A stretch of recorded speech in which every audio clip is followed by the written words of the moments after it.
Ang lagnat ng Pilipinas. Isang pagbabago ng pananaw. Bakit labis ang pagkahumaling ng buong mundo sa Pilipinas ngayon? May kamangha-manghang pangyayari bang nagaganap sa buong daigdig na alam mo? Ang mga embahada ng Pilipinas sa iba't ibang bansa ay halos bumagsak dahil sa dami ng tao. Ang mga tiket sa eroplano ay naging parang gintong tiket. At isang matinding sigaw ang umaalingaw sa buong mundo. Ang kagustuhang pumunta sa Pilipinas, kahit paubusin ang buong naipon. Ang alon ng pagkahumaling na ito ay sumakop maging sa isang marangal at tradisyonal na pamilya ng old money sa Australia. Ang isang matigas ang ulo na ama, na mayroong matayog na pagmamalaki, ay mariing sinabi na, walang halaga ang pagpunta sa isang isla bansa sa Timog Silangang Asya. Ngunit nang tumapak siya sa lupain ng Pilipinas, ang kanyang pananaw ay biglang naglaho, at sa huli, siya ay napaluha. Ano nga ba ang nasaksihan niya sa Pilipinas? At ano ang totoong dahilan ng lagnat ng Pilipinas na naging dahilan upang gumawa ng emergency feature ang ABC News? Ang Pilipinas na hindi mo pa nakikita ay ilalahad ngayon. Ang mga aplikasyon para sa visa ay bumaha sa lahat ng embahada ng Pilipinas sa mundo. Ang bilang ng mga dumarating sa NAIA sa isang araw ay lumampas sa 200,000. Ang kamanghamanghang dahilan kung bakit nag-uunahan ang lahat sa Pilipinas ay inihayag. Nagkakaubusan ng tiket sa Pilipinas at nagkakagulo ang buong mundo. Ang mga embahada ng Pilipinas sa bawat bansa ay umaapaw sa mga taong humihingi ng visa. Kahit na tumaas ng ilang beses ang presyo ng tiket sa eroplano, malinaw na nahahati ang kapalaran ng mga nakakuha ng tiket at ang mga hindi, sa gitna ng matinding pag-iyak na, kailangan kong bumili nito. Ang bilang ng mga dumarating sa NAIA at Clark International Airport ay umabot sa record-breaking na bilang bawat araw at literal na nagaganap ang isang pandaigdigang pagkahumaling sa Pilipinas. Ang malaking agos na ito ay hindi rin nailagan ng nag-iisang marangal na angkan sa Australia. Nang ipahayag ng kanilang minamahal na anak na babae ang kagustuhang pumunta sa Pilipinas, hindi makapaniwala ang mga magulang at sumakay sila mismo sa eroplano. Ngunit sa sandaling lumapag sila sa paliparan ng Pilipinas, ang kanilang mga pananaw ay nagkawatak-watak. Ang pangyayaring ito, na ginawan pa ng emergency feature ng IUS-TV News, ay ihahayag na ang tunay na kalagayan. Bago iyon, sa maikling sandali, ang pag-subscribe sa channel at pag-like ay magiging malaking lakas upang makagawa ng mas mahusay na video. Kumusta? Ang pangalan ko ay Sarah. Ipinanganak ako sa isang marangyang suburb ng Sydney at nagtatrabaho ngayon sa isang medical research institute. Ang pamumuhay ko ay laging pareho. Gumising sa parehong oras bawat umaga, dumaan sa parehong ruta patungo sa trabaho, at suriin ang parehong data. Ito ang kabuuan ng aking pang-araw-araw na buhay. Isang serye ng mga predictable na bagay. Iyon ay, hanggang sa umagang iyon, nang ang aking tahimik na mundo ay gumuho. Ito ay isang karaniwang umaga. Ang subway corridor ng Town Hall Station ay gaya ng dati, punong-puno ng yabag. Ang pamilyar na amoy ng kape, na hinaluan ng mahalumigmig na hangin ay sumalubong sa aking ilong. Bigla, umalingaw-ngaw ang isang sigaw na, "Oh my God!" kasabay ng isang malakas na tunog. Nakita ko ang isang taong bumagsak sa sahig. Isang matandang lalaki na may puting buhok. Nakahawak siya sa kanyang dibdib at paulit-ulit na nagbukas-sara ang kanyang bibig, parang isda na nasa labas ng tubig. "May tumulong po. Kailangan natin ng ambulansya. Anong gagawin natin?" Sumisigaw lang ang mga tao. At walang gustong lumapit. Ako rin, hindi makagalaw. Parang nakadikit ang aking mga paa sa sahig. Mabilis ang tibok ng puso ko. Ngunit hindi ko alam kung ano ang dapat gawin. Iyon mismo ang sandaling iyon. "Umalis po kayo. Doktor ako." Isang lalaki ang sumugod. Sinisira ang siksikan. Isang Asyanong lalaki na may maitim na buhok at malinis na anyo. Ang Pilipinong si June. Walang pag-aalinlangan, lumuhod siya sa tabi ng matanda. "Lolo, naririnig mo ba ako?" tanong niya. Habang marahang niyuyugyog ang balikat ng matanda. Nang makita na walang reaksyon, agad niyang kinapa ang gilid ng leeg ng matanda. Walang pulso. Cardiac arrest. Ang kanyang mga galaw ay natural na parang tubig na umaagos. Tinanggal niya ang mga pindutan ng damit ng matanda at inilagay ang kanyang dalawang kamay sa gitna ng dibdib nito. Pagkatapos, malakas siyang nagsimulang mag-compress. Isa, dalawa, tatlo. Ang boses niyang nagbibilang ay umalingaw-ngaw sa buong koridor. Ikaw na nakasuot ng pulang jacket doon. Bigla siyang tumingin sa akin. May AED sa dingding. Dalhin mo dito. Sa isang iglap, nagsimulang gumalaw ang aking katawan na parang nagyelo.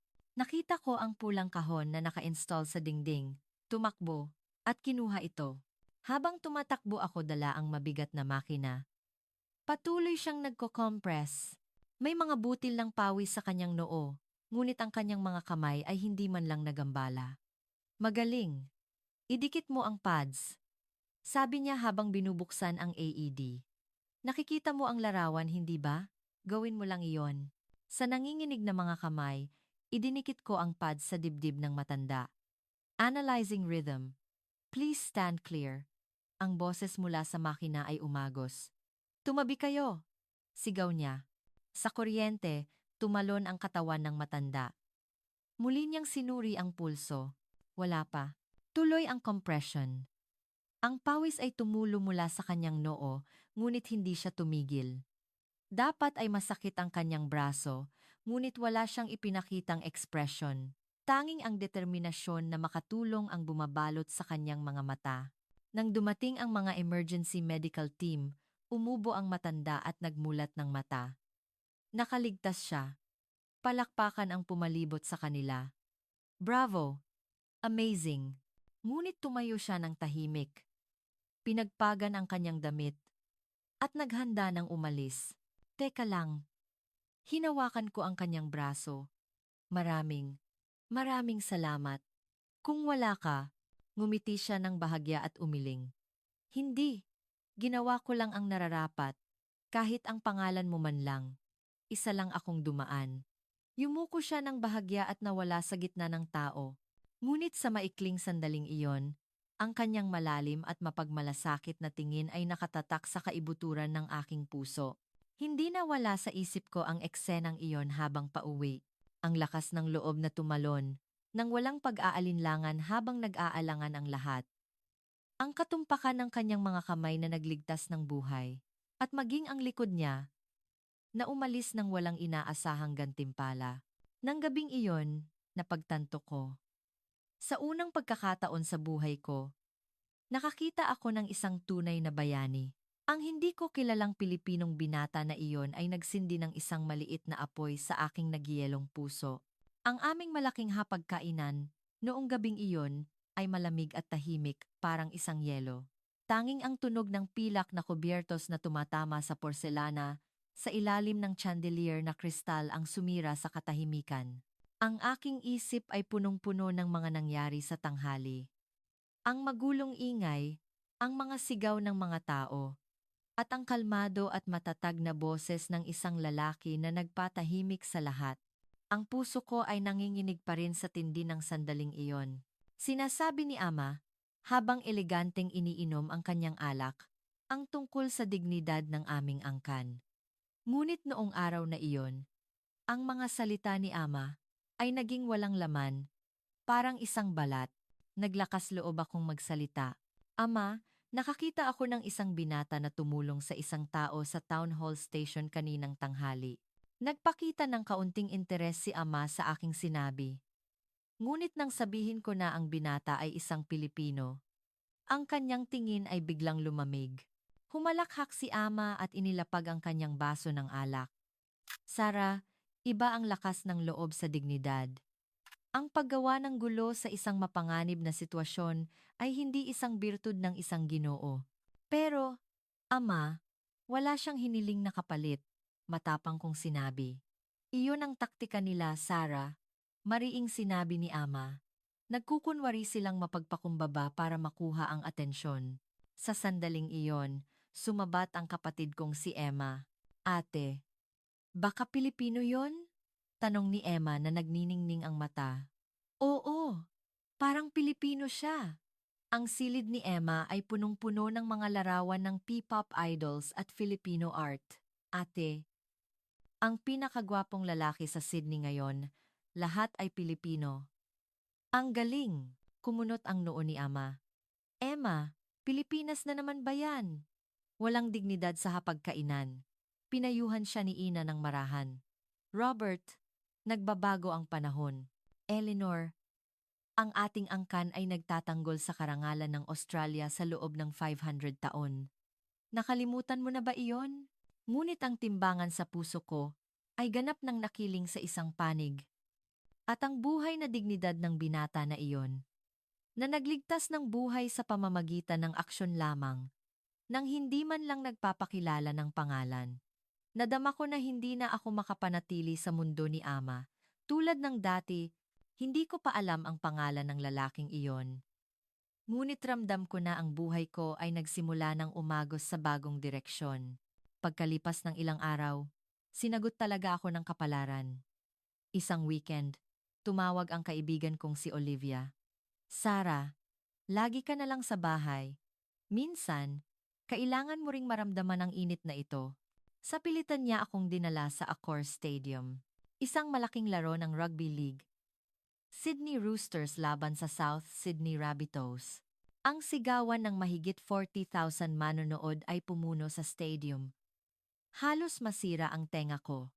Tumatakbo ang mga manlalaro sa field, at ang mga tao ay sumisigaw habang umiinom ng beer. Iyon mismo ang sandaling iyon. Hala, ang anak ko! Isang sigaw ang umalingaw-ngaw.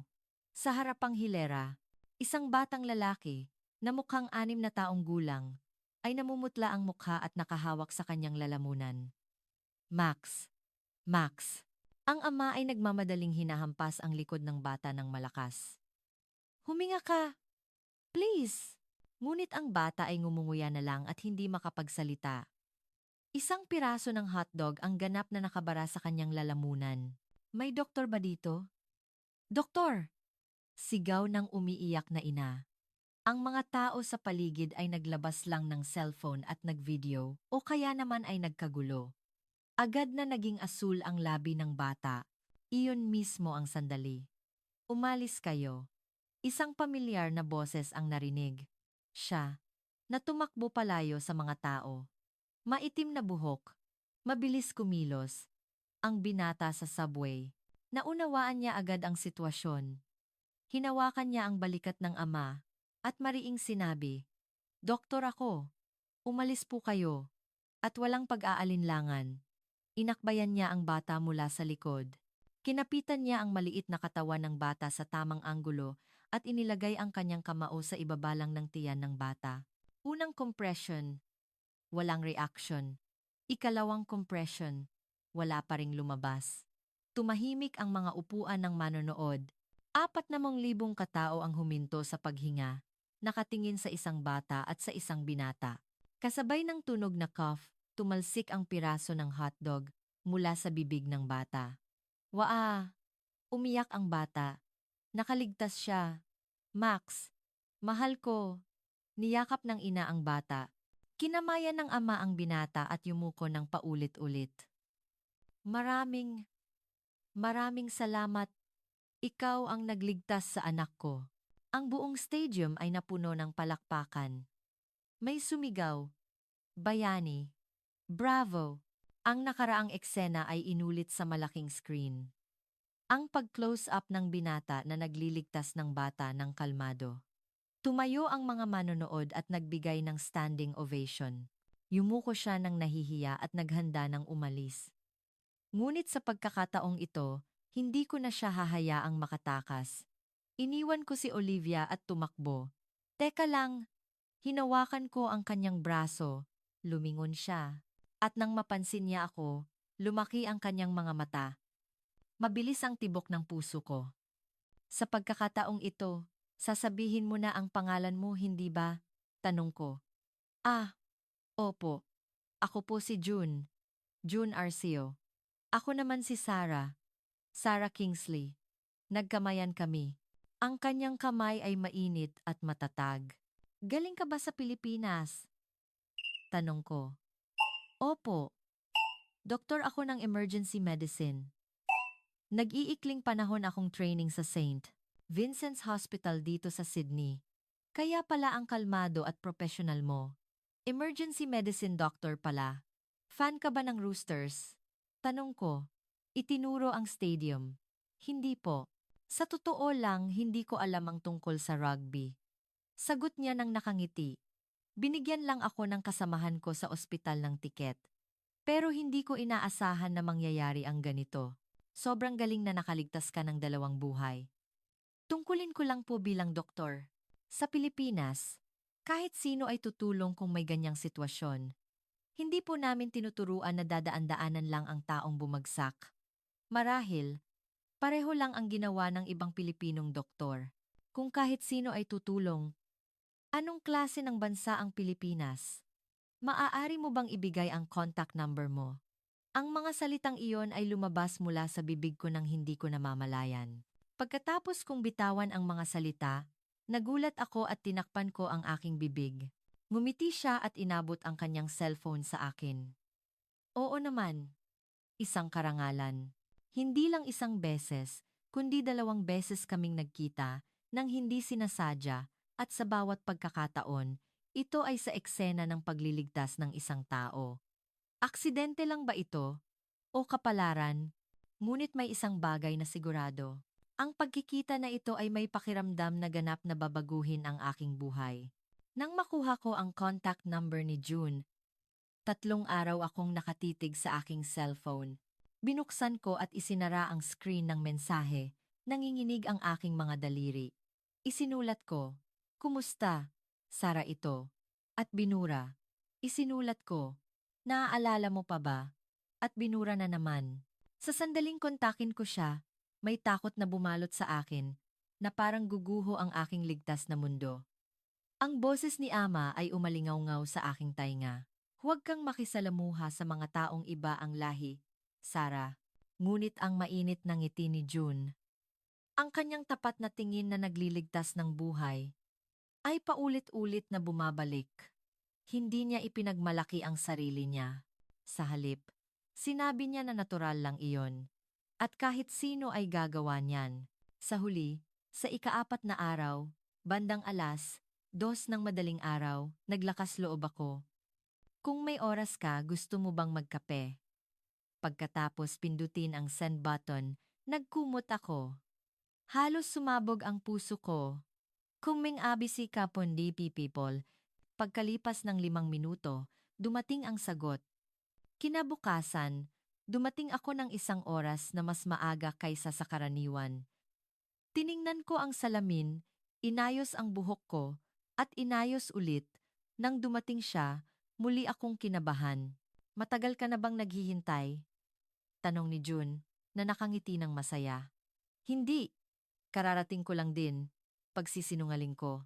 Umupo kami ng magkaharap sa isang maliit na cafe. Napakaganda ng Ingles niya. Kumusta ang Australia? Tanong ko. Maganda. Lalo na ang sistema ng medisina ay kahanga-hanga.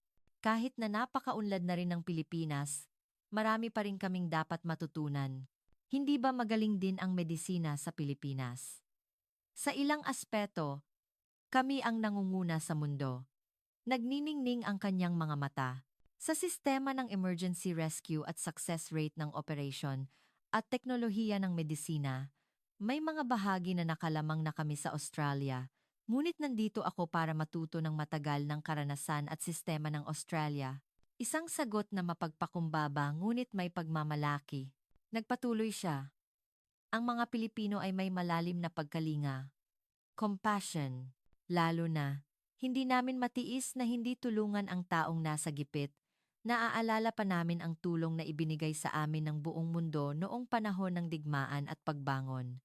Kaya, tinuturuan kami naman ang dapat magbigay ngayon. Digmaan. Ang digmaan na laging binabanggit ni Ama. Ngunit ang digmaan na lumabas sa bibig ni June ay hindi sugat, kundi alaala ng pasasalamat. Ang ganda naman na naaalala ninyo ang utang na loob. Natural lang po iyon. Minsan, Tumulong din ang Australia sa medical assistance. Laging ikinukuwento ng lolo ko na ginamot siya ng Australian medical team noon. Sa isang iglap, uminit ang aking dibdib. Sabi ni Ama, ang Pilipinas ay isang island nation lang. Ngunit naaalala pa rin nila ang tulong noong nakaraan. 3 oras kaming nag-usap tungkol sa medisina, kultura, at sa aming mga pangarap.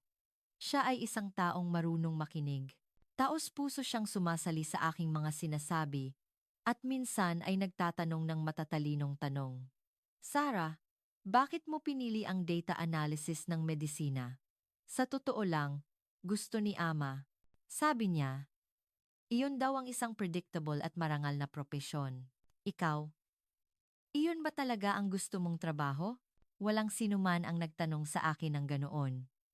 Pagkatapos mag-alinlangan ng sandali, sumagot ako. Sa totoo lang, gusto kong tumulong ng direkta sa mga tao sa field. Gusto kong maging doktor. Pero sinabi ni Ama na walang dignidad para sa isang babae ang magtrabaho na may maduming kamay. Naging seryoso ang ekspresyon ni June. Sa Pilipinas, maraming babaeng doktor ang aktibo, at sila ay mga taong may dignidad at lubos na iginagalang kaysa sa sinuman. Simula noong araw na iyon, madalas na kaming nagkikita.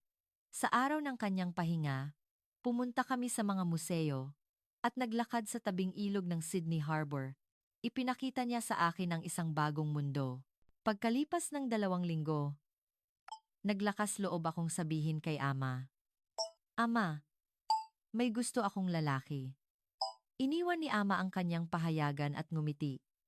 Talaga? Sino? Anak ba ng isang pamilya mula sa Oxford? Hindi. Doktor. Doktor na galing sa Pilipinas. Nahulog ang tasa ng kape sa sahig. Ang tunog ay umalingaw-ngaw sa buong silid kainan. Ano? Namula ang mukha ni Ama. Pilipinas? Isang isla bansa sa Timog Silangang Asya. Ang Pilipinas ay isang maunlad na bansa, Ama. Iba ang kultura. Bakit ka makikipag-ugnayan sa isang lalaking galing doon? Sa sandaling iyon sumabat si Emma. Papa, alam mo ba kung gaano kaunlad ang Pilipinas? Isa itong economic powerhouse. Eleanor. Ngunit ang pagkiling ni Ama ay matibay, parang pader. At noong gabing iyon, sa unang pagkakataon, nagdesisyon akong harapin si Ama ng harapan. Pagkatapos ng paghaharap kay Ama, nagbigay ako ng unang kasinungalingan. Napuno ako ng guilt, ngunit mas malaki ang excitement. Si June, na nakilala ko sa Sydney Opera House, ay nakasuot ng kaswal na damit. Hindi tulad ng dati, jeans at puting shirt. Bakit siya mukhang napakagwapo? Ngayon, ako ang magiging tour guide mo sa Sydney. Sabi niya nang nakangiti ng masaya. Tour guide sa Sydney? Hindi ba dapat ako ang mag-guide? Hindi. Gusto kong ipakita sa iyo ang isang espesyal na Sydney na nadiskubre ko. Naglakad kami sa tabing ilog. Tiningnan niya talaga ang Sydney gamit ang mata ng isang turista. Napanood ko sa isang dokumentaryo na bago pa man yan itayo. Pinag-aralan ng mga inhinyerong Pilipino ang mga disenyo ng mga tulay sa Australia. Bakit alam mo ang ganyan? Ang mga Pilipino ay lubos na nag-aaral bago mag-travel. Mula sa kasaysayan ng bansa hanggang sa masasarap na kainan. Ganap naming inaaral, sabi niya nang nakangiti. Ang tawag namin dyan ay, mas Pilipino pa kaysa sa Pilipino.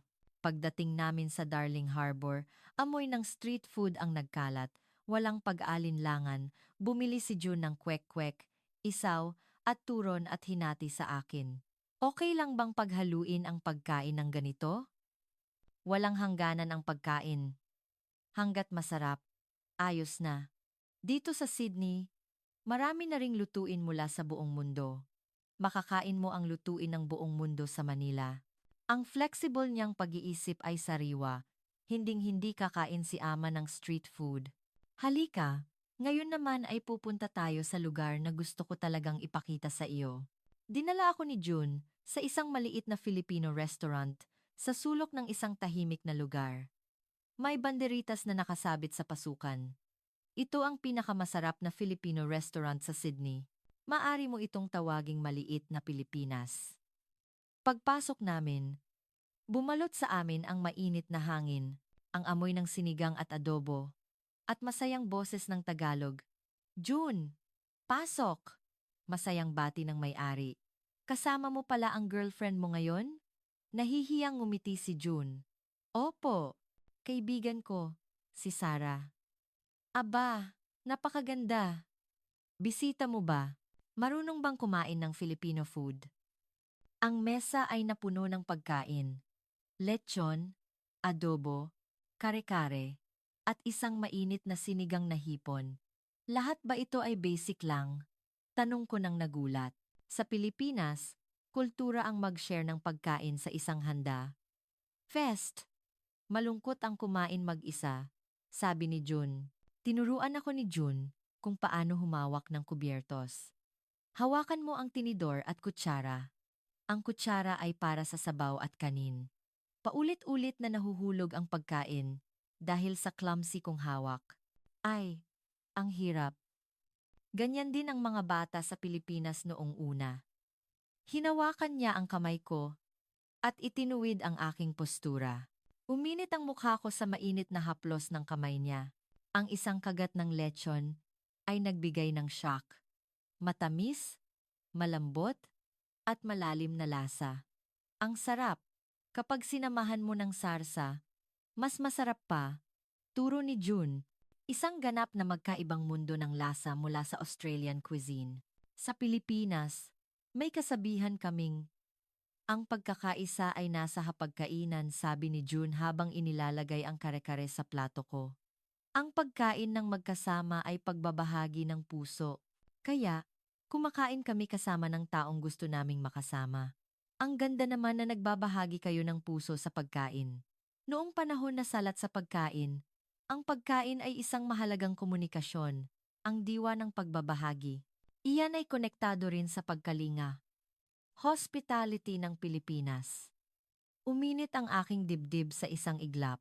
Akala ni Ama, ang Pilipinas ay isang malayong bansa lang, ngunit ang kanilang damdamin, emotion, ay may ganitong lalim na kasaysayan at kultura. Nang matapos kaming kumain at aalis na, binigyan ako ng may-ari ng isang supot para sa inyo sa bahay. Serbisyo dahil girlfriend ka ni June. Ay, wag na po. Nag-alinlangan ako. Ngunit sa pilitan itong ibinigay ng may-ari sa aking kamay. Sa Pilipinas, minsan ay nakakainsulto ang pagtanggi, bulong ni June. Sabihin mo lang, maraming salamat, at tanggapin mo. Nang lumabas kami, nagtanong ako, kamag-anak mo ba ang may-ari? Hindi, regular customer lang, hindi mo naman pala pamilya, bakit sila napakabait sa iyo? Ngumiti si June ng mainit. Ganyan po ang mga Pilipino. Napakainit, lalo na. Nakaugat na ang diwa ng pagtutulungan sa isa't isa. Simula noong araw na iyon, mas lumalim ang aming samahan. Ngunit sa bahay, kailangan pa rin akong magsinungaling. Isang buwan na ang nakalipas mula nang makilala ko si June. Isang Sabado ng umaga, nakita ko ang isa pang aspeto niya. Sarah, gusto mo bang samahan ako sa isang espesyal na lugar ngayon? Tanong ni June sa telepono. Espesyal na lugar? Pumupunta ako doon bawat linggo. Baka medyo mahirap. Okay lang ba? Naramdaman ko ang kuryosidad. Dinala niya ako sa Western Sydney. Isang maliit na simbahan sa isang lugar kung saan nagtitipon ang mga informal settlers. May lumang karatula na nakasabit. Libreng klinika. Anong ginagawa mo dito? Volunteer work. Ginagamot ko po ang mga taong walang akses sa pangangalagang medikal. Pagpasok namin sa loob, kasabay ng amoy ng disinfectant, nakita ko ang 12-dosenang informal settlers, iba't ibang uri ng tao, matatandang lalaki hanggang sa mga kabataan. Dr. Arcio, andiyan ka na naman pare. Masayang ngumiti ang isang matanda nang makita si June. Tito George, kumusta na ang tuhod mo? Salamat, gumaling na. Ang pampahid ointment na binigay mo, talagang effective. Nagsuot si June ng puting coat at nagsimulang mag-check up. Ang unang pasyente ay isang babae na may malakas na ubo. Kailan pa kayo inuubo, Aling Maria? Tanong ni June habang nakikinig gamit ang stethoscope. Mga isang buwan na po, pero wala akong pera para pumunta sa ospital. Kalmadong sinuri ni June at nagbigay ng gamot mula sa kanyang bag. Ito ay para sa 1 linggo. Inumin mo lahat ha, at matulog ka ng nakabalot ng makapal na kumot. Doktor, wala pong bayad ang gamot? Wala po. Sa halip, mangako ka sa akin. Uminom ka ng maayos at bumalik ka ulit sa susunod na linggo. Napuno ng luha ang mata ng babae. Salamat, Dr. Arcio. Ang pangalawang pasyente ay isang dating sundalo na may pilay sa paa. Lumuhod si June at tiningnan ang kanyang paa. Sumasakit ang luma mong sugat, Tito Michael. Nauunawaan ko. Mahirap yan. Sa sandaling iyon. Lumambot ang ekspresyon ng matanda.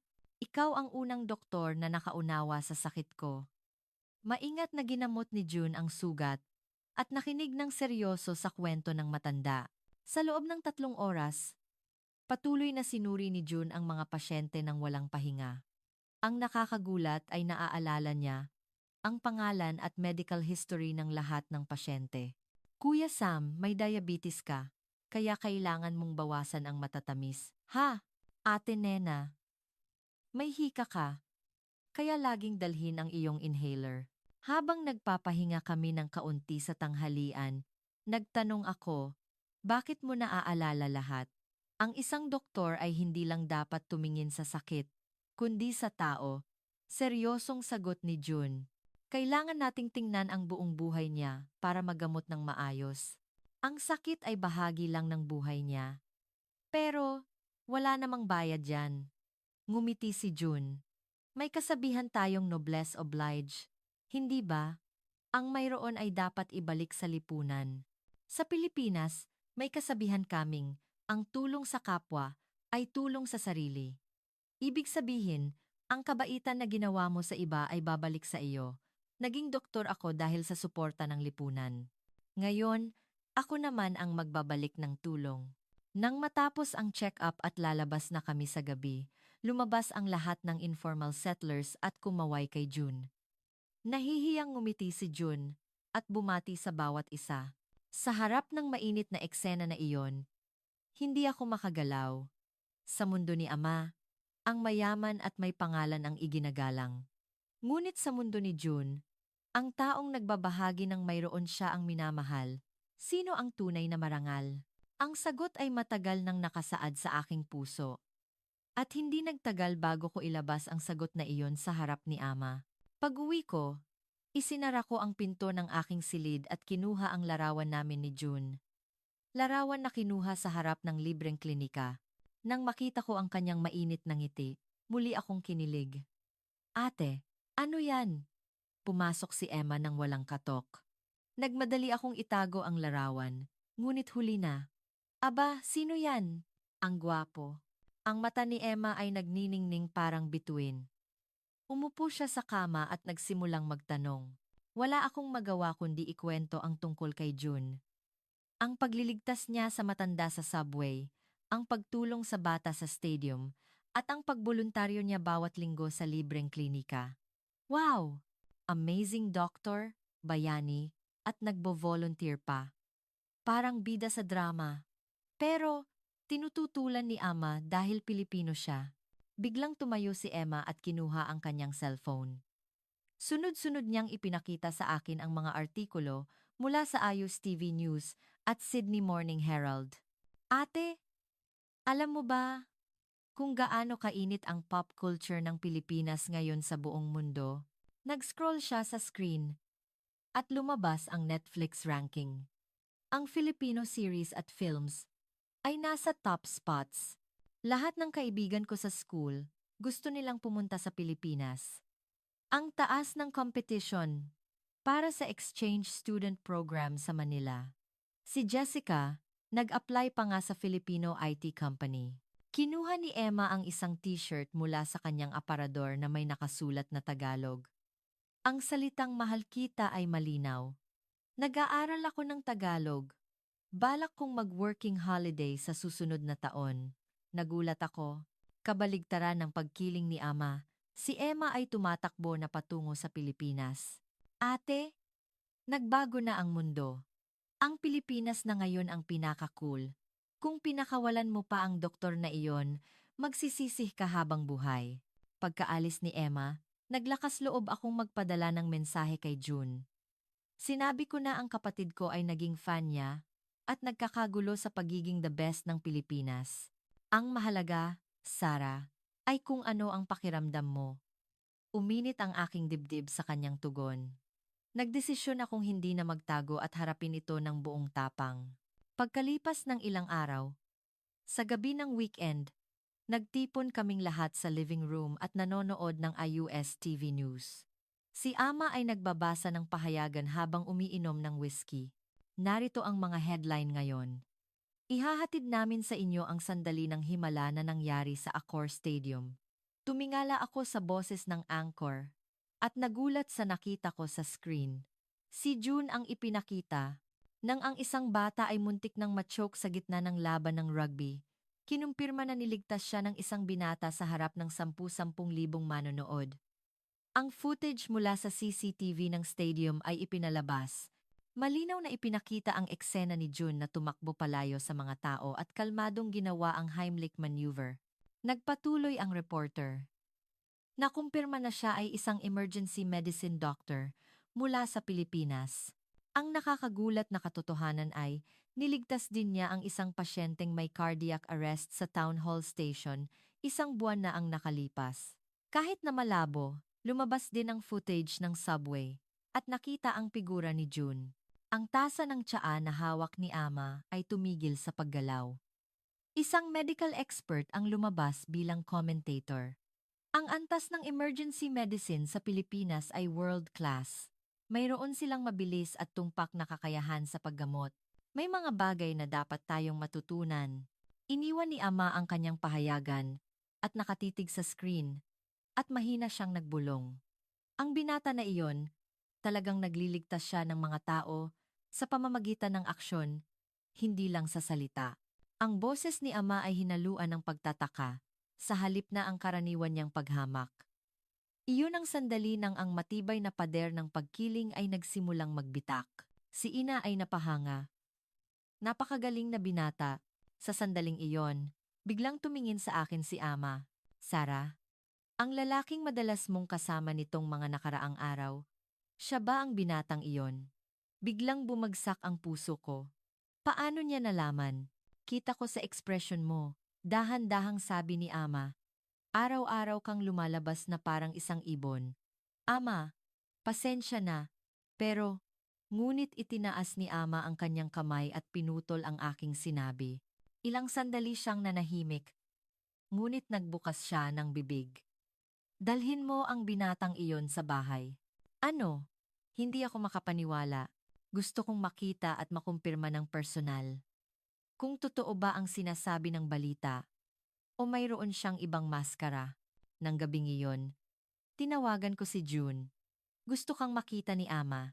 Sa wakas, dumating na ang sandaling iyon. Masaya pa nga akong makakapagbigay ako ng formal na pagbati. Ang hapunan ng ilang araw pagkatapos ay naging isang tadhana. Matitibag ba ni June ang matigas na pader ni Ama? 7:00 ng gabi ng Biyernes. Ang takdang araw. Tumunog ang doorbell. Ang puso ko ay tumunog din kasabay nito. Nang buksan ko ang pinto, nakita ko si June na nakatayo.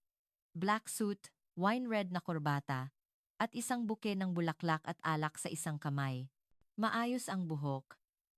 At ang sapatos ay nagniningning parang salamin. Magandang gabi, Sarah. Ngumiti siya ng malambing. Pagpasok namin, nakaupo na si Ama sa kanyang upuan. Ang tingin niya ay nakakatakot. Tinitingnan si June mula ulo hanggang paa. Si Ina ay bumati ng mainit, at si Emma ay kumaway ng nagniningning ang mata. Umupo ka. Malamig ang boses ni Ama. Si June Arceo ay nagbigay muna ng isang magalang na pagbati. Isang karangalan po na makilala kayo. Ginoong Robert. Ako po si June Arceo. Perpektong Australian etiquette. Mukhang nagulat si Ama. Ngunit hindi niya binago ang kanyang ekspresyon. Nagsimula ang hapunan, at pagkatapos ng ilang sandali ng katahimikan, nagbukas ng bibig si Ama. Ang edad mo ay 32. Hospital sa Manila, Emergency Medicine Department ng University Hospital. Inilapag ni Ama ang baso ng alak at nagsimula sa seryosong pagtatanong. Mapananagutan mo ba ang anak ko? Ang bansa mo at ang mundong tinitirhan namin ay ganap na magkaiba. Sa isang iglap, nagyelo ang hapagkainan. Ngunit hindi nagmadali si June. Sa halip, yumuko siya ng magalang at sumagot sa isang kalmado ngunit malakas na boses. Ginong Robert, habang nag-aaral ako ng medisina, lagi akong may paggalang sa bansang Australia. Tinaas ni Ama ang kanyang kilay mula kay Howard Florey na nakatuklas ng penicillin. Maraming pioneer na nagtatag ng modernong medisina ang nagmula sa Australia. Bumuntong hininga ng kaunti si June at nagpatuloy. Noong magulo ang mundo, maraming buhay ang nailigtas ng Australian medical team. Ang lolo ko ay naligtas noon at hindi niya iyon nalimutan habang buhay. Bahagyang nagbago ang ekspresyon ni Ama. Hindi niya inaasahan ang sagot na ito. Hindi nakakalimot ang mga Pilipino sa utang na loob, debt of gratitude na tinanggap nila. Gusto kong matutunan ang advanced medical system at mag-ambag sa sarili kong bansa. At sa mundo, tiningnan ako ni June at nagpatuloy. Ganoon din ang pagmamahal ko kay Sarah. Ang mahalagang biyaya, blessing na ito na natanggap ko, ibabalik ko ng may mas malaking kaligayahan. Habang buhay, ang tawag namin dyan ay pagbabalik loob. Dumating ang katahimikan sa silid kainan. Nakatitig si Ama kay June. Hindi ito basta pagpapahayag ng pag-ibig. Ito ay isang sagot na may paggalang sa kasaysayan at isang pilosopiya. Napahanga si Ina. Madaling sabihin ang salita. Ngunit ang Pilipinas ba ay isang lugar na karapat-dapat para tirhan ng anak ko? Isa itong isla bansa sa Asya na iba ang kultura at kaugalian. Ang Pilipinas ngayon ay isa sa pinakaligtas at pinakaunlad na bansa sa mundo. Ang Manila ay sinasabing mas ligtas na lungsod kaysa sa Sydney. Ang laki ng ekonomiya ay world-class din. Tumigil sa pagsasalita si Ama. Mukhang naguguluhan siya sa katotohanan na mas maunlad ang Pilipinas kaysa sa inaasahan niya. Sa sandaling iyon, biglang tumayo si Emma. Papa, huwag kang mag-judge batay sa luma mong kaalaman. At pagkiling, Emma, pumunta na lang tayong Pilipinas at tingnan natin ng personal. Makikita mo ang katotohanan sa sarili mong mata. Isang hindi inaasahang mungkahi, ngunit sa isang paraan, ito ang pinakasiguradong solusyon. Mag-family trip tayo sa Pilipinas. Masayang sigaw ni Emma. Ako na ang bahala sa lahat. Mula sa tiket ng eroplano hanggang sa hotel, tiningnan ni Ama si Emma ng may pagtataka. Ngunit sa sandaling iyon, nagbukas ng bibig si June. Magandang ideya po. Ako ang magiging gabay ninyo. Gusto kong ipakita sa inyo ang tunay na Pilipinas. Naging matalim ang tingin ni Ama. Ang Pilipinas na gusto mong ipakita, iyon ba? Hindi po, mariing sagot ni June. Ang Pilipinas na walang halong epekto. Ang liwanag at ang anino. Lahat po.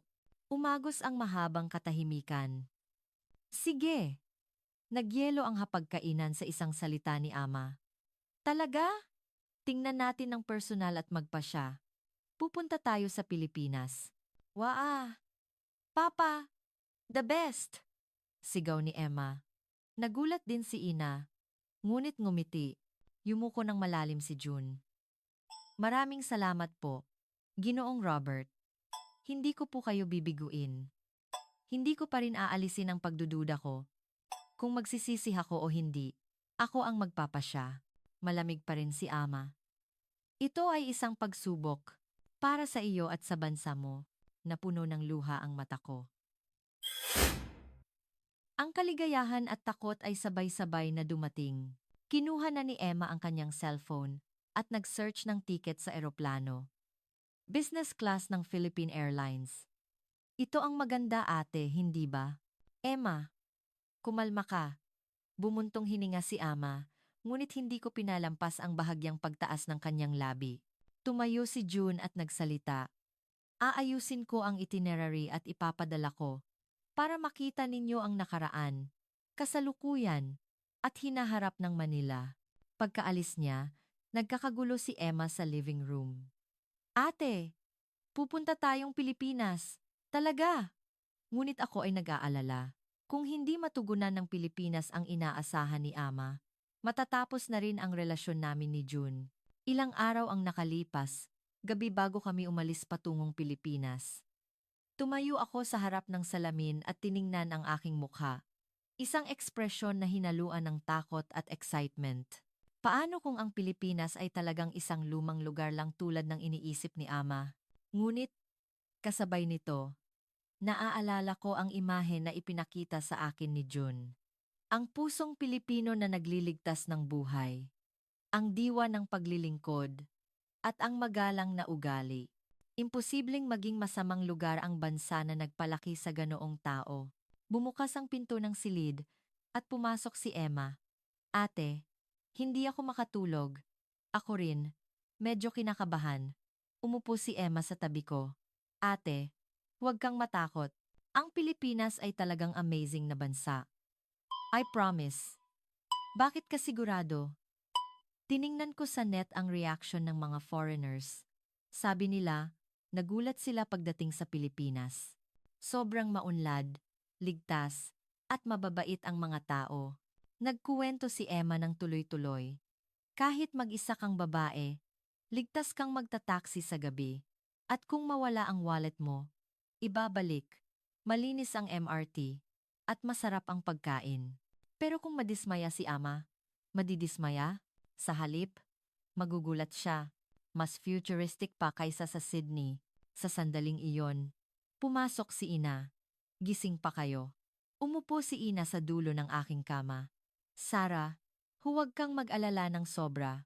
Sa huli, kinikilala rin ng tatay mo ang katotohanan. Pero, Ina, sobrang tindi ng pagkiling ni Ama. Sa huli, maniniwala siya sa nakita ng sarili niyang mata. Hinawakan ni Ina ang kamay ko.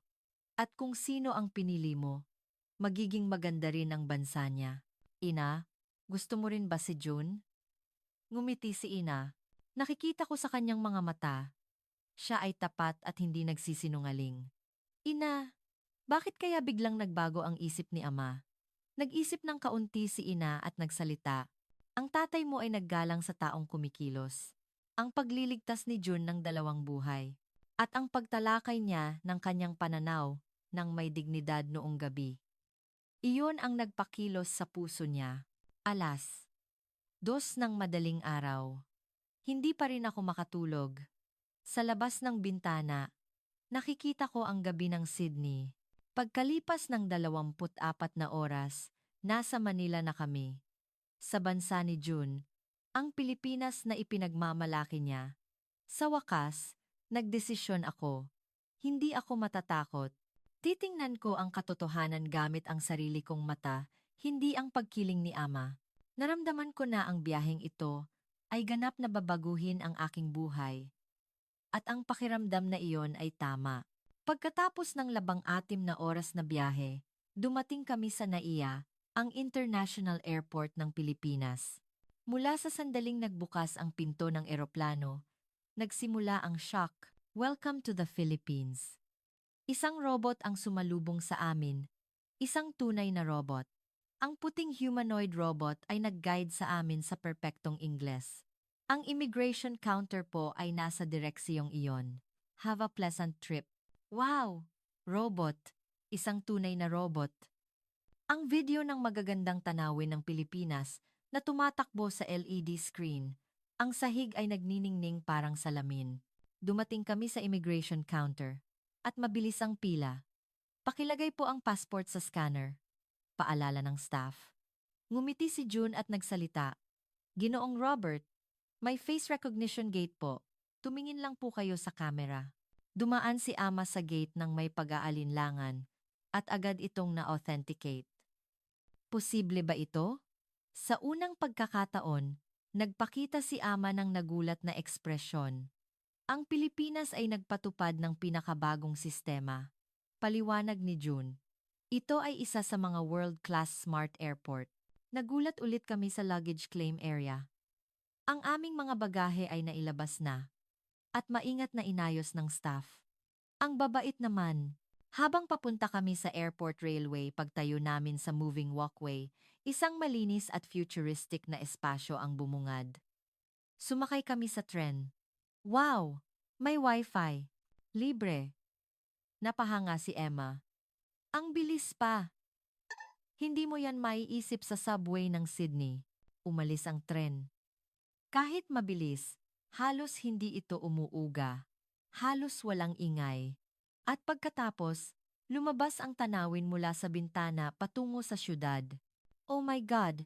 Napahanga si Ina. Ang skyline ng Manila ay bumungad sa labas ng bintana. Ang walang katapusang matatayog na skyscraper, ang komplikadong highway, at ang malaking metropolises na may balanse ng tubig at bundok. Iba ang scale nito sa Sydney. Bahagyang nakabukas ang bibig ni Ama. At mahina siyang nagbulong. Mas malaki kaysa sa Sydney. Ang isang salita na iyon ay naglalaman ng lahat. Ang shock na ang syudad, na dating naging abo sa panahon ng digmaan, ay naging isang malaking syudad na nakalalamang na sa Sydney. 14 million ang populasyon, paliwanag ni June. Kapag isinama ang metropolitan area, lumalampas sa 30 million. Ito ang pinakamalaking urban area sa mundo. 30 million? Ulit ni Ama. Opo, mahigit sa isang kapat ng populasyon ng Pilipinas ay nakatira dito. Pagdating namin sa isang terminal ng tren, nagulat ulit kami. Ang terminal mismo ay parang isang malaking likhang sining at shopping mall din. Department stores, restaurants, at isang magandang modernong terminal. Ito ba ay isang terminal? Lumaki ang mata ni Emma. Sa taxi papunta sa hotel, nagtanong si Ama. Gabi man, maliwanag ba ang syudad na ito? Hindi natutulog ang syudad na ito ng bata putwafro oras. Sagot ng driver, kahit hating gabi, bukas ang mga convenience store, at sinasabing ito ang pinakaligtas na syudad sa mundo. Kahit mag-isa kang babae, ligtas kang maglakad sa gabi. Pagpasok namin sa lobby ng hotel, sabay-sabay na yumuko ang staff. Welcome! Ang check-in ay mabilis na natapos gamit ang tablet. Ang elevator ay nagbukas bago pa man pindutin ang button. Nahuhulaan ng AI ang daanan ng customer. Paliwanag ni June. Ang night view ng Manila mula sa 40th floor suite ay nakamamangha. Milyon-milyong ilaw ang dumadaloy parang ilog. Tumayo si Ama sa tabi ng bintana at tinitigan ito ng matagal. At umiling siya, mukhang nagkamali ako sa pagtingin. Iyon ang sandali, nang ang unang malaking bitak ay lumabas sa pader ng pagkiling. Ngunit ito ay simula pa lang. Kinabukasan ng umaga, pumunta kami sa Intramuros at Quiapo. Pagdating namin sa harap ng Plaza Roma, ang malalaking simbahan at gusali ay nagpababa sa amin. Ito ay may daan-daang taon na kasaysayan. Paliwanag ni June, inaalagaan namin ang mga lumang gusali at inaayos, at inaalagaan, ang galing. Naglakad kami sa mga kalye ng Intramuros, punong-puno ng sigla. Ang mga turista ay sumisigaw ng paghanga. Wow! Ang ganda ng simbahan na yan! Natuwa si Emma. Pagpasok namin sa loob ng San Agustin Church, nagulat kami sa karangyaan, ang amoy ng sampaguita, at ang matahimik na kapaligiran. Ang mga Pilipinong arkitektura ay nagbibigay diin sa balanse sa kalikasan, paliwanag ni June. Teknolohiya ito na gumagamit ng mga bato at kahoy nang walang modernong semento. Malakas din ito sa lindol. Pagkalabas namin ng Intramuros, pumunta kami sa isang rentahan ng barong Tagalog at terno. Tuwang-tuwa na si Emma. Ate, magbabarong tayo. Ang ganda nito kapag in-upload sa Instagram. Nagpakita rin ng kuryosidad si Ina. Sa huli, kaming lahat ay nagsuot ng barong Tagalog at terno. Ako ay nagsuot ng asul na barong, at si Emma ay pink. Sa hindi inaasahang pagkakataon, Pumayag si Ama nang inalok ko siya ng barong. Ang suot ni Ama na barong na kulay navy blue ay bagay sa kanya. Ginoong Robert, talagang bagay po sa inyo, napahanga si June. Naglakad kami sa lumang kalye na nakasuot ng barong. Maganda ang tanawin ng makipot na mga eskinita at mga bahay na may adobe na bubong. Ang nakakagulat ay na may mga taong talagang nakatira sa mga lumang bahay na iyon. May nakatira pa rin sa lumang bahay na ito? Tanong ni Ina. Opo, moderno na po ang loob. Pero pinapanatili ang panlabas na anyo. Sagot ni June. Ang nakaraan at kasalukuyan ay magkasama. Pumasok kami sa isang tradisyonal na kape barako shop. May maliit na koi pond sa hardin. Kape barako at kakanin po. Alok ni June. Ang balanse ng mapait na kape barako at matamis na kakanin ay napakasarap. Ang ganda. Napahanga si Emma. Sa sandaling iyon, narinig namin ang mga turistang dayuhan sa katabing mesa na nag-order sa Tagalog. Salamat po. Masarap po. Nag-aaral ang mga dayuhan ng Tagalog. Nagulat si Ama. Ang mga dayuhan na interesado sa kulturang Pilipino ay dumarami ngayon. Malaki rin ang epekto ng P-pop at Filipino films. Ipinagmalaki ng may-ari. Pagkatapos, pumunta kami sa isang sikat na lechon restaurant. Ang crispy na balat ng lechon. Ito ba ang tunay na lechon?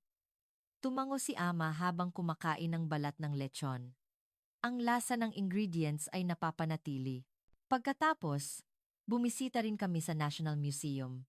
Hinawakan namin ang sining ng Pilipinas. Mga artifacts, kultura, obra. Tingnan mo ang obrang sining na ito. Napahanga si Ina. Ilang daang taon na ang nakalipas. Pero ang ganda pa rin. Nang gabi na at pabalik na kami sa hotel, sinabi ni Ama, hindi ko alam na pinahahalagahan ng Pilipinas ang kasaysayan ng ganito. Akala ko, isang komportable na bansa lang ito. Nang gabing iyon nagpadala sa akin si June ng mensahe. Kumusta ang araw ninyo? Mukhang nagbukas na ng kaunti ang puso ni Ama. Oo, dahan-dahang gumuguho ang pader ng pagkiling. Ikatlong araw, pumunta kami para tingnan ang kasalukuyan ng Manila. Ang una naming destinasyon ay ang isang sikat na skyscraper. Ito po ang pinakamataas na gusali sa Pilipinas, 380 paliwanag ni June.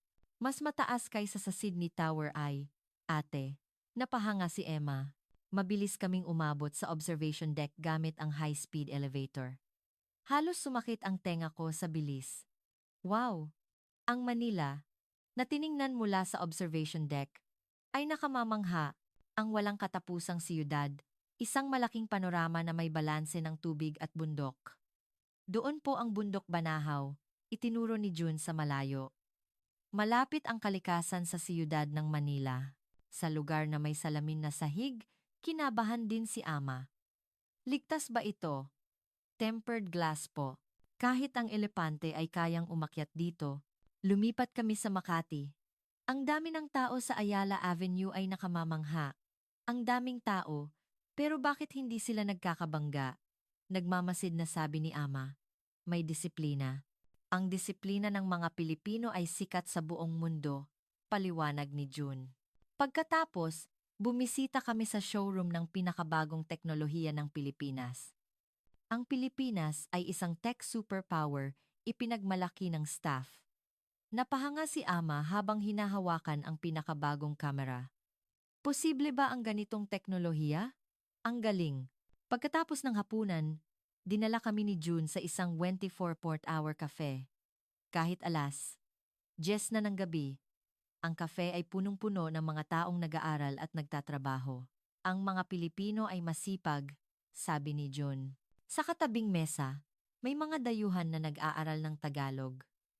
Gusto kong magtrabaho sa isang Filipino company, sagot ng isang Amerikanong binata. Gusto ko ang kulturang Pilipino. Ligtas. At ang pagkain ay the best. P-pop, films, fashion. Lahat ay cool. Dagdag ng isang Pranses na babae. Kahit lagpas alas, 11 na ng gabi, maliwanag pa rin ang syudad. Convenience stores, restaurants, karaoke, lahat ay bukas. Talaga namang hindi natutulog ang syudad na ito, napahanga si ama. Pero, ligtas ba? Sa sandaling iyon, may mga kabataang babae na dumaan ng nakangiti. Hating gabi na, pero hindi sila mukhang nag-aalala. Ang Pilipinas ay isa sa pinakaligtas na bansa sa mundo. May kumpiyansang sabi ni June. Kahit mag-isa kang babae, ligtas kang maglakad sa gabi. Sa taxi pabalik sa hotel, sinabi ni ama. Ang enerhiya ng siyudad na ito ay nakamamangha. Masigla kaysa sa Sydney. Nang gabing iyon, pumunta si Emma sa silid ko at tuwang-tuwa. Ate, mukhang super impressed si Papa. Hindi niya alam na ganoon pala kagaling ang Pilipinas. Oo, mabilis na gumuguho ang pader ng pagkiling. Ika-4 na araw, isang espesyal na araw. Ang araw na inimbitahan kami sa bahay ng mga magulang ni June. Nag-aalala ako, pupunta kaya talaga si ama? Ngunit sa hindi inaasahang pagkakataon, madali siyang pumayag. Makikita mo lang ang katotohanan. Kapag nakita mo ang totoong buhay nila, ang mga magulang ni June ay nakatira sa isang high-end condo sa syudad. Mula sa pasukan, tuloy-tuloy ang sorpresa.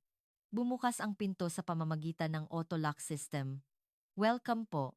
Salamat sa pagbisita. Masayang bati ng nanay ni June. Salamat po sa inyong pagdating. Pagpasok namin, nagulat kami sa sophisticated na interior. Mula sa bintana ng living room, tanaw ang buong Manila Bay. Ang ganda ng view, napahanga si ina. Ang hapagkainan ay puno ng magandang Filipino cuisine. Lechon, kare-kare, lumpia, halo-halo. Lahat ba ito gawa ninyo? Nagulat si ina. Ito po ang diwa ng pagkalinga. Hospitality ng Pilipinas. Sagot ng nanay ni June. Lalo na sa mahalagang bisita, inihahanda namin ito ng may pagmamahal. Habang kumakain, nagsalita ang tatay ni June. Talaga po, nagpakita si ama ng interes. Ang Australia noon ay isang pangarap para sa amin. Iginagalang pa rin namin. Ngunit ngayon, may sarili na ring lakas ang Pilipinas. Anong lakas? Ang pagkalinga at diskarte. Resourcefulness. Sa medisina man o sa teknolohiya, ang mga Pilipino ay nagbibigay pansin sa mga detalye. Sabi ng nanay ni June habang nagbabalat ng prutas. Natutuwa ako dahil napakabait ni Sarah. Masuwerte ang anak ko. Hindi. Ako po ang masuwerte. Nahiya ako. Walang kinalaman ang nasyonalidad. Hanggat mabuti ang tao. Ayos na. Halos maiyak ako sa init ng kanilang salita. Mukhang naantig din si ama. Pagkatapos kumain, ipinakita ng tatay ni June ang kanyang library. Kalahati ay English original copies. Kinuha ng tatay ni June ang isang libro. Alam ninyo ito, hindi ba? Medical book mula sa Oxford. Oh, itong libro na ito. Natuwa si ama. Iyan ang inirekomenda ko sa aking mga estudyante. Mabilis na naging magkaibigan ang dalawa sa pag-uusap tungkol sa medisina. Kahit na magkaiba ang specialty, mayroon silang pagkakaisa, unity, bilang medical professionals. Nang aalis na kami, nagbigay ng pasalubong ang nanay ni June. Mga pasalubong, souvenirs, na nakabalot sa isang magandang basket. Maliit lang na bagay. Para sa alaala ng inyong pagbisita sa Pilipinas. Maraming salamat. Naantig si ina. Sa kotse, sinabi ni ama, talaga namang mainit ang mga tao. Tinanggap nila kami ng walang pagkiling. Ang araw na iyon ay isang araw na naramdaman namin ang puso ng Pilipinas. Sa huling gabi, dinala kami ni June sa isang espesyal na lugar. Isang cruise ship sa Manila Bay. Ito ang pinakamagandang lugar para makita ang gabi ng Manila, sabi ni June. Nang umalis ang barko, ang night view ng Manila ay bumungad parang isang panorama. Ang kislap ng Manila Baywalk, ang mainit na liwanag ng mga gusali. Hindi ka pani-paniwala, napahanga si ama. Ito pala ang bansa na bumangon pagkatapos ng digmaan. May live music performance sa barko. Ang balanse ng tradisyon at modernidad, napahanga si ina. Sa sandaling iyon, huminto ang musika. at dumilim ang ilaw. Nagtaka ang lahat. At pagkatapos, isang spotlight ang tumama sa akin. At lumuhod si June sa harap ko. Sarah. Nanginginig ang boses ni June. Mula nang makilala kita, nagbago ang buhay ko. May maliit na velvet box na hawak siya sa kanyang kamay. Isang singsing, sa magandang syudad na ito, ang aking tinubuang bayan, may gusto akong itanong sa iyo. Tumulo ang luha ko. Ang mga tao sa paligid ay huminto sa paghinga at nanood. Oo. Opo, sagot ko. Ang barko ay napuno ng palakpakan at sigawan. Congratulations, beautiful. Bumaha ang pagbati sa iba't ibang wika. Nanginginig ang kamay ni June habang isinusuot niya sa akin ang singsing. At nagtagal. Pasensya na. Nanginginig. Nahihiyang ngumiti si June. Ako rin. Nanginginig. Sabi ko habang umiiyak. Sa sandaling iyon lumapit si Ama. Kinabahan ang lahat. Ano kaya ang magiging reaksyon ni Ama? Inilagay ni Ama ang kanyang kamay sa balikat ni June. At sinabi, masisiyahan mo ang anak ko. Gagawin ko po ang aking makakaya, seryosong sagot ni June. Pagkatapos, tumingin si Ama sa night view ng Manila. Talaga namang nagkamali ako. Ang bansang ito ay talagang amazing na lugar. Nagpatuloy si Ama. Ang dignidad ay hindi nagmumula sa lahi, kundi sa aksyon, katulad mo at katulad ng mga tao sa bansang ito. Niyakap din ako ni Ina. Congratulations, Sarah. Nakakilala ka ng napakabuting tao. Si Emma ay nagkuha na ng litrato. Ate, magiging hit ito sa Instagram. Proposal sa Manila Bay. Nang bumalik ang barko sa port, may fireworks. Ang magarbong fireworks ay nagpaliwanag sa kalangitan sa gabi. Inihanda mo rin ba ito? Tanong ko. Hindi. Aksidente lang ito. Nagulat din si June. Mukhang may fiesta ngayon. Destiny. Ngumiti si Ama. Binabasbasan tayo ng langit. Kahit pagkatapos naming bumalik sa hotel, nagpatuloy ang pagbati ng pamilya. Talaga namang masaya akong makilala ang pamilya ni June. Taos-pusong sabi ni Ama. At, ngayon na nakita mo na ang Pilipinas ng personal, tinanggal mo na ang pagkiling mo, hindi ba? Mapang-asar na tanong ni Emma. Ganap na tinanggal. Inamin ni Ama. Ang Pilipinas ay ang kinabukasan. Ngayon ko lang naintindihan. Pagkatapos naming bumalik sa Sydney, isang linggo ang lumipas, naging viral ang post ni Emma sa social media. Ang ate ko, engaged sa isang Pilipinong doktor. Proposal sa Manila Bay. Milyon-milyong views sa loob ng isang araw, 500,000 likes. Nag-explode ang mga komento. Inggit ako. Pilipinong lalaki. The best. Gusto ko ring pumunta sa Pilipinas. Isang araw. Tumawag ang IUS TV News. Sarah, gusto naming mag-interview sa tema na ang pag-ibig ng isang Australian noblewoman at ng isang Pilipinong doktor. Una tumanggi ako, ngunit sabi ni June, magandang pagkakataon ito para maipakilala natin ang Pilipinas ng tama. Sa araw ng broadcast, naramdaman ang tensiyon sa studio. Paano kayo nagkita? Nakita ko po siyang nagliligtas ng pasyenteng may cardiac arrest sa subway. At nagkita ulit kami. Parang tadhana. Kumusta ang Pilipinas? Ganap na magkaiba sa pagkiling. Ligtas, maunlad. At higit sa lahat, mainit. Ang mga tao. Nag-interview din si Ama. Sinasabing tumutol kayo noong una. Kahiya-hiya man. Totoo po. Nagkaroon ako ng pagkiling. Ngunit nang makita ko ng personal, ang Pilipinas ay isang kamangha-manghang bansa. Ngayon, masaya akong nagkaroon ako ng mapagmataas na manugang. Pagkatapos ng broadcast, mainit ang reaksyon. Kailangan ko ring pumunta sa Pilipinas. Nag-apply ako para sa visa sa Pilipinas. Ang Filipino films at series ay hindi pala pantasya. Tumawag din ang mga kaibigan ko. Sarah, nag-apply din ako sa isang Filipino company. Sa Sydney branch ng Ayala Corp. Mabilis na kumalat ang pagbabago. Sa mga unibersidad sa Sydney, dumami ang klase ng Tagalog, At ang job fair ng mga Filipino company ay punong-puno. Maraming nagtanong sa ospital ni June. Paano ako makakapag-training sa medisina ng Pilipinas? Gusto kong mag-apply sa University Hospital sa Manila. Isang araw, may dumating na nakakagulat na balita. Australian Department of Health nagpapatupad ng benchmark sa Filipino medical system. Sinabi ni Ama habang tinitingnan ang pahayagan. Ngayon, dumating na ang panahon na ang Australia naman ang matututo sa Pilipinas. Sa panahong iyon, kumilos din ang gobyerno ng Pilipinas.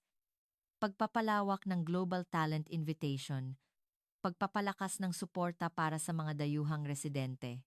Ang tiket para sa Filipino Film Festivals ay mabilis na nabili. Ang mga Filipino restaurant ay hindi na mabook. Nang malaman ang balita ng aming kasal, bumaha ang pagbati. Maging tulay po kayo sa pagitan ng dalawang bansa. Dahil sa inyo, naging interesado ako sa Pilipinas. Para kaming naging tulay sa pagitan ng Australia at Pilipinas. 4 at pagkalipas ng isang taon, ako ay asawa na ni June at nakatira sa Manila. Pagkagising ko sa umaga, nakikita ko ang Manila Bay mula sa bintana. Ang magandang bay na nagbabago ng kulay bawat season. Ngayon, tagsibol na puno ng bougainvillea. Sarah, handa na ang agahan. Tawag ni June mula sa kusina. Ang hapagkainan ay may toast at kape at masasarap na prutas ng Pilipinas. Pagbukas namin ng TV, lumabas ang IUS TV News. Ang aplikasyon para sa visa sa Pilipinas muling umabot sa pinakamataas na record. Mabilis na dumami ang mga dumarating sa Naya. Nagpatuloy ang Angkor. Ang mga kabataan mula sa buong mundo ay nagtitipon sa Pilipinas. Naging lupain ito ng pagkakataon sa lahat ng aspeto. Nagbago ang screen at ipinakita ang paliparan ng Pilipinas. Ang mga kabataan mula sa iba't ibang bansa ay lumabas sa immigration gate nang may excited na ekspresyon. Pumunta ako dito para magsimula ng negosyo sa Pilipinas. Sabi ng isang Amerikanong binata. Pumunta ako para matutunan ang Filipino beauty technology. Masayang ngumiti ang isang Pranses na babae. Nakapasa ako sa robotics lab ng UP Diliman. Ipinagmalaki ng isang Indianong binata. Marami kaming kaibigang dayuhan ngayon. Si James, ang kaibigan ko sa Oxford, ay nagtatrabaho sa isang Filipino IT company. Si Marie, na nagtapos sa Sorbonne, ay nagtatrabaho sa isang Filipino cosmetic company. Ang Manila na ngayon ang sentro ng mundo. Sabi ni James. Ipinagmamalaki kong nagtatrabaho ako dito. Pumunta rin si Emma sa Pilipinas noong nakaraang taon. Nag-aaral siya sa isang Tagalog language school. Ate, nakapasa ako sa Tagalog proficiency test. Ipinagmalaki ni Emma. Halos Pilipino ka na. Hindi ba? Natural lang, te. Magtatrabaho na ako sa isang Filipino company sa susunod na taon. Madalas ding bumibisita ang mga magulang ko sa Pilipinas. Si Ama ay nag-enjoy na ngayon sa lambanog, Filipino liquor. Ang sarap talaga ng alak na ito, sabi ni Ama habang hawak ang baso. Talaga namang naging Pilipino na ang manugang mo. Pare, tumawa ang tatay ni June. Nagtatrabaho ako ngayon sa International Medical Cooperation Team. Ako ang responsable sa training ng mga medical professionals na dumarating mula sa buong mundo. May 30 katao mula sa Australia na nag-training ngayon. Gusto naming matutunan ang Filipino medical system. Ang teknolohiya ng robotic surgery ay nakakatakot. Ang koordinasyon ng emergency rescue ay talagang efficient. Nararamdaman ko ang pagmamalaki na ang Pilipinas na ngayon ang bansa na nagtuturo. Sa gabi, naglalakad kami ni June sa tabing ilog. Iyon ang lugar kung saan ako inalok ng kasal. Hindi ka ba nagsisisi? Tanong ni June. Hindi kailanman. Sagot ko, ito ang tahanan ko. Totoo. Ang Manila na ngayon ang aking tinubuang bayan. Ang mababait na kapitbahay. Ang maginhawang sistema. Ang perpektong siyudad. Ang masasarap na pagkain. At higit sa lahat, may kinabukasan dito. Ang siyudad ngayon ay punong-puno ng mga dayuhan na may pangarap. Sa cafe, naririnig ang wika ng iba't ibang bansa, at sa unibersidad, nakikipagpalitan ng karanasan ang mga estudyanteng iba't ibang kulay ang balat. Ang Pilipinas na ang sentro ng mundo, napahanga si June. Oo, ang mundo ay nakatingin na ngayon sa Pilipinas. Ang bansa na bumangon mula sa pagkawasak pagkatapos ng digmaan at naging isang economic powerhouse. Ang bansa na may mataas na edukasyon at kultura na nangunguna sa mundo at higit sa lahat, ang bansa na may buhay na mainit na pusong Pilipino. Ito ang Pilipinas. Sa labas ng bintana, nagniningning ang night view ng Manila. Ako ay mapalad. Dahil nakilala ko si June at nakilala ko ang amazing na bansang ito. Ngunit ngayon, alam na ng lahat, ang sentro ng kinabukasan, ang lupain ng pagkakataon, ang lugar kung saan natutupad ang pangarap. Iyan ay ang Pilipinas. Mahal kita, Pilipinas. Hanggang dito na lang ang kwento ni Sarah, ang anak ng isang marangal na pamilya sa Australia. Ang isang marangal na pamilya sa Australia, na puno ng pagkiling, ay nagbago ng 180 degrees matapos maranasan ang Pilipinas ng personal. At ngayon, nakita ninyo ang katotohanan na ang mga kabataan mula sa buong mundo ay nagtitipon sa Pilipinas para sa pagkakataon. Ang Pilipinas ngayon, na binuo sa pamamagitan ng pagsisikap ng ating mga ninuno, ay naging isang maunlad na bansa na hinahangad at gustong matutunan ng mundo. Ipagpapatuloy namin ang paghahatid ng imahe ng Pilipinas, ang bansang himala na ito, na binuo ninyo, na maipagmamalaki sa ating mga anak. Kung gusto ninyong magbahagi ng pagmamalaki sa Pilipinas, paki-subscribe at paki-like. At kung may gusto kayong sabihin sa pamilyang ito, mag-iwan ng komento. Magkita-kita tayo sa susunod na kwento na mas makapagpapainit ng puso. Maraming salamat sa paghahatid ng isang nakakaantig na kwento.